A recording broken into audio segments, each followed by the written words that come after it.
Hello বন্ধুরা, চলে এসেছি আজকেও বাপের বাড়ি, কিন্তু আগে একটু তাড়াতাড়ি এসেছি আজকে। তো দেখতে পাচ্ছি যে আকাশে ঘুড়ি উঠছে। আমাদের বাড়ির থেকে তো আকাশ তো দেখাই যায় না। তো ভাবলাম আগামীকাল বিশ্বকর্মা পুজো, তো সবাই ঘুড়ি উড়াচ্ছে। তো দেখো এই যে সুতো একটা দেখা যাচ্ছে, এই যে হালকা, এই যে তো কি সুন্দর লাগছে। আর সবাই এই যে এই একটা ঘুড়ি দেখো, দেখতে পাচ্ছ বন্ধুরা, কি ভালো লাগছে।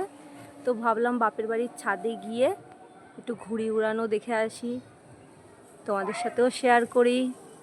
তোমাদের কেমন লাগছে? অনেক দিন বাদে, প্রায় 4 দিন বাদে বৃষ্টিটা একটু আজকে থেমেছে বিকালবেলা। আর এই যে সবাই ঘুড়ি উড়াচ্ছে, দেখো একটা ঘুড়ি, কি ভালো লাগছে। তো ভাবলাম তাড়াতাড়ি যে একটু ভিডিওটা করে নিই, আর একটু পরেই সন্ধ্যা হয়ে যাবে, কিচ্ছু দেখা যাবে না। আর বিশ্বকর্মা পুজোর আগাম তোমাদের শুভেচ্ছা জানাই। কি ভালো লাগছে। আর ছোটোবেলায় তো আমরা বাঁশবাগান, কি বলে, জল ক্ষেত সব কিছু আমরা ভেঙে চুরে গিয়ে ঘুড়ি ধরতাম, দারুণ মজা করতাম ছোটোবেলায়। ভোগ কাটটা সবাই চিল্লাচ্ছে, ওই সবাই ক্লাবের ছাদে ওই যে সব চিল্লাচ্ছে, কি ভালো লাগছে। তো ভিডিওটা যদি তোমাদের ভালো লাগে অবশ্যই একটা লাইক করে আর কমেন্ট করে জানিও।